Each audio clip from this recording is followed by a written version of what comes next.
I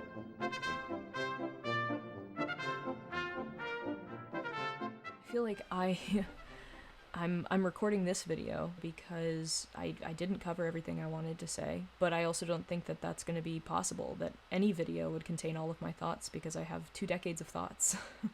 And I think part of me is hoping that there are other people out there who want to engage with this and are interested in some sort of Harry Potter series. I have this part of my brain that's just Harry Potter knowledge.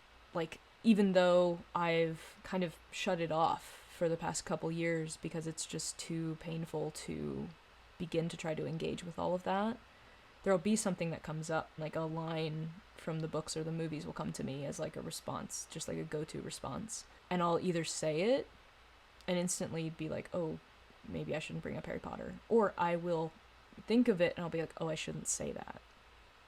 Even if it's something that's just like very innocent and funny. I feel like I just have this like part of my brain that's always going to be there, that always going to have this Harry Potter knowledge in it. And I want to use that part of my brain to give people the ability to see the magic and the wonderful things that I took from the series, while also acknowledging that I've lost respect for its creator. It's really hard to admit because I really looked up to Jo Rowling, especially as a writer myself who loves fantasy and magic, and was planning to one day, write my own story that would have been largely inspired by Harry Potter, and probably still am if I can find a way to keep the joy. It was really wonderful to have somebody who was so well-spoken, so eloquent, so funny, whom I agreed with on a lot of things that mattered, and to see her take this stance and be unable to see the harmful impact that she's having on so many people, it's very upsetting.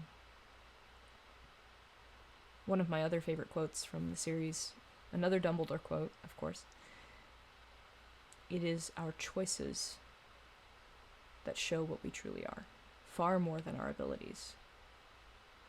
I've always loved that quote. I think it's a very empowering quote. And in the moment, it's specifically about, Harry choosing to be a Gryffindor, and the hat acknowledging that, respecting that, and going with that. But it has so many applications outside of that. There's a lot of great quotes in Harry Potter that have outside applications, some of which I've used in this series. As I'm thinking about all of this, and as I'm musing about that quote and what it means to me, I feel like I almost would say that it's what we choose to do with our abilities that shows what we truly are. And Jo Rowling has chosen to use her abilities to promote an anti-trans agenda. Words matter. And I hope that with this series and subsequent things that I post about this, that I use my abilities as a writer, my words. I hope that my words, at the very least, let people know they're not alone in being mad, in being sad, that they provide some insight to people who maybe didn't know how to engage with this topic, didn't have the tools for it, but wanted to engage with this topic, wanted to know more about it. I did want to give an update now that it's been 3 months, now that you've reached the final video, the final chapter of the series, and say that I still have not seen the new Fantastic Beasts movie. I knew I didn't want to monetarily support it by seeing it in theaters or even buying it on DVD, but even once it came on HBO Max, which I have access to and wouldn't need to pay to see it, it's still such a weighted thing. It's like every time something Harry Potter is presented to me these days, it's always a dual reaction. I think about that scene in Inside Out where we learn how joy and sadness can coexist and mingle to create an even more powerful emotion. And I think that is true. But I also think that for me, when the Harry Potter things enter my life these days, I don't have a simultaneous reaction. I have a knee-jerk reaction and then an instant response to that. that's like the opposite. Either I'll see someone and they'll have like a Harry Potter shirt or a sweater or something on, and it'll be something that like reminds me of something that I own. So my initial reaction is nostalgia and joy. And then in my brain, I'll be like, should I still own that? And I'll start questioning things, and I'll start getting sad and upset about all of that.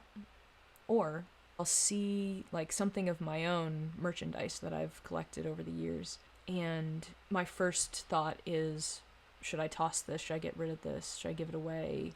Should I burn it? And as my brain goes down that path, I'm also like flooded with these memories of like something associated with that object that brought me joy. Because I'm trying to hold on to the bits of joy that are still there and not let Jo Rowling win in that way. There's a constant battle going on, consciously and subconsciously, about all of it. So it's basically a daily struggle.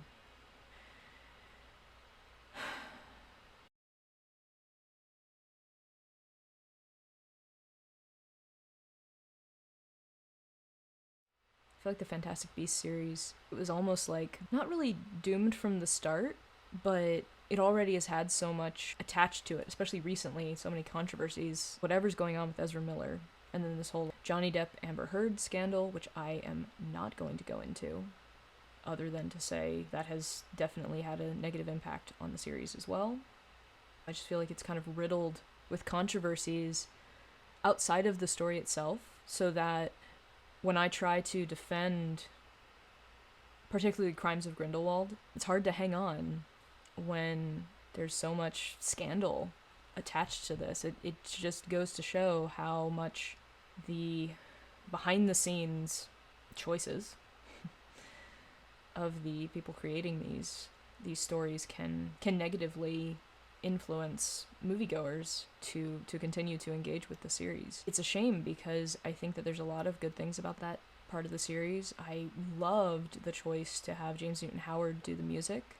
I don't envy anybody coming in after John Williams, and there were already several composers within the original franchise of the Harry Potter series that had to follow in John Williams' footsteps, but especially to come into a new era of the Wizarding World and to create new themes and all of that. I thought that James Newton Howard did a great job of capturing the magic of that story and enhancing the magic of that story. To be fair, James Newton Howard in his own right is a great composer. I highly recommend the soundtrack for the P.J. Hogan Peter Pan. If you haven't heard it, it feels like flying, and it's wonderful. There were a lot of great things going for those movies. It had a good cast. The special effects were great. It was fun to see all the different creatures. I had high hopes for that series going into it. I don't know that it can recover from all of the controversy going on outside of it.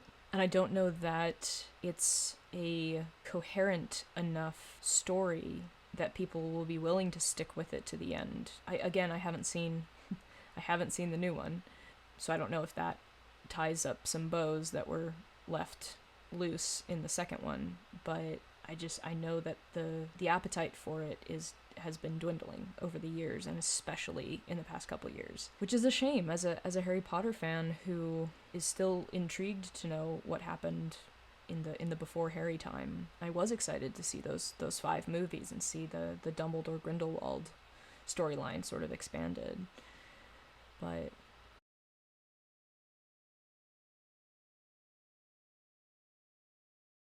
since I recorded the video back in April, a good 3 months have passed, and in that time, we've had the inklings that Roe v. Wade was going to be overturned, and then it got overturned. On the surface, the whole Roe v. Wade thing doesn't seem like it has to do with Harry Potter, but it's all a domino effect. One of the things about that whole situation that's really kind of touchy in a different way is there's this growing lack of gender-inclusive language around the abortion rights debate, calling it women's rights or saying that women's right to choose is being taken away. That's true. It is. But there are also people who don't use she, her pronouns, trans men, non-binary, gender non-conforming, who are also being affected and probably being disproportionately affected by this legislation. And trying to engage with that and acknowledge that in the midst of everybody being so riled up about this is kind of hard. As a writer, I keep trying to find the right words to console people, to make people understand, to inspire people to action. You know, when you're trying to widen that umbrella and include more people under that, it can be difficult, especially during times like this. So when we use gender exclusive language in scenarios like this, it isolates the people who are not included under that umbrella, and makes them seem different, and makes them seem other, and makes them seem like somebody that we can decide doesn't matter.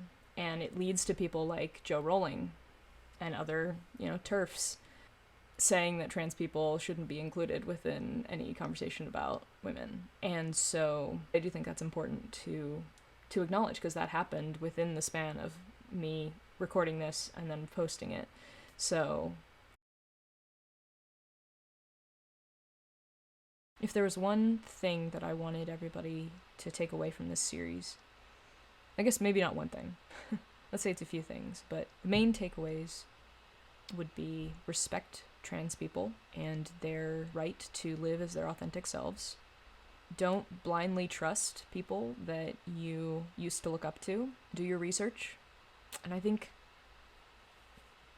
probably the real overarching theme of this whole thing is there's really no right way to respond in this scenario. Everybody has their own coping mechanism, and for some people that is closing this chapter of their lives and not reopening it and discarding the wizarding world from their life. And for other people, like myself, who continue to grapple with it, we've got a long road ahead of us, and I hope that it's going to be worth it. Every time there's a new tweet or whatever from Jo Rowling where she reaffirms her stance and her transphobic views, it makes it that much harder to keep putting an effort in to find things in the series that are worth staying for. But I really do believe that there is still value to be taken from it. That's why I made this series. So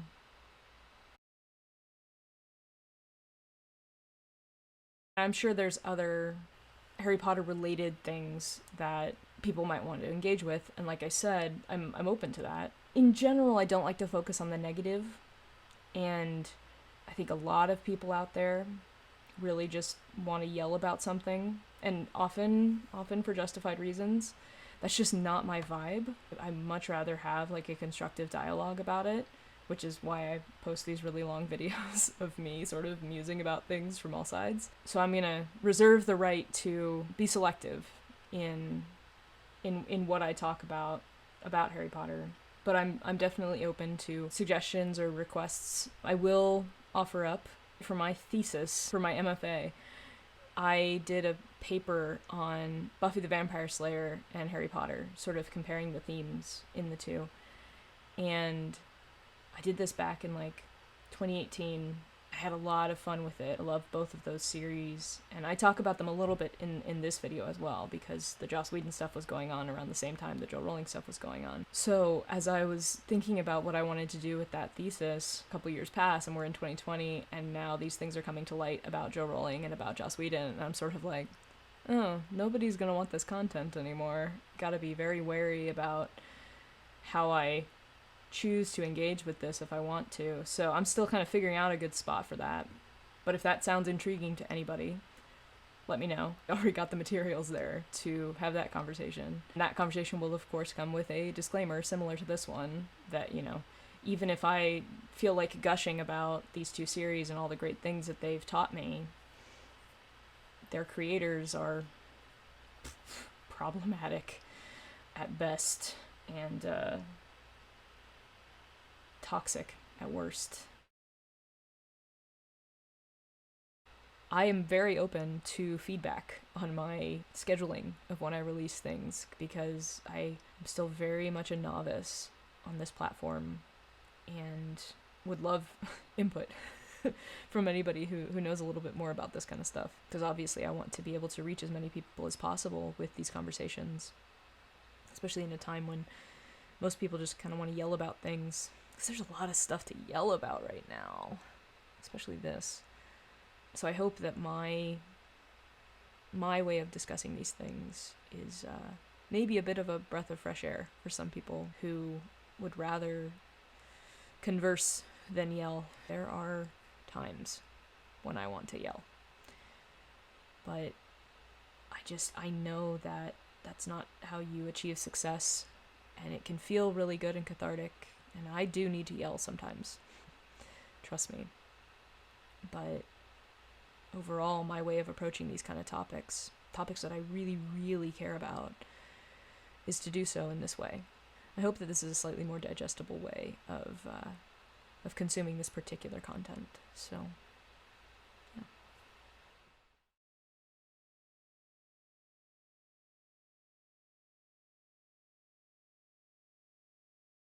The world is constantly changing, and there's constantly new developments, you know? The, international Quidditch leagues have changed the name of the sport to quad ball because they don't want to be associated with Jo Rowling, which is definitely to be applauded. I will say, I don't know if this is going to get any kind of hate from the internet. I have no idea who's going to watch this video or how big these circles are. I think that the Quidditch or the quad ball league, that community, already was trying to distance itself from Harry Potter and the wizarding world.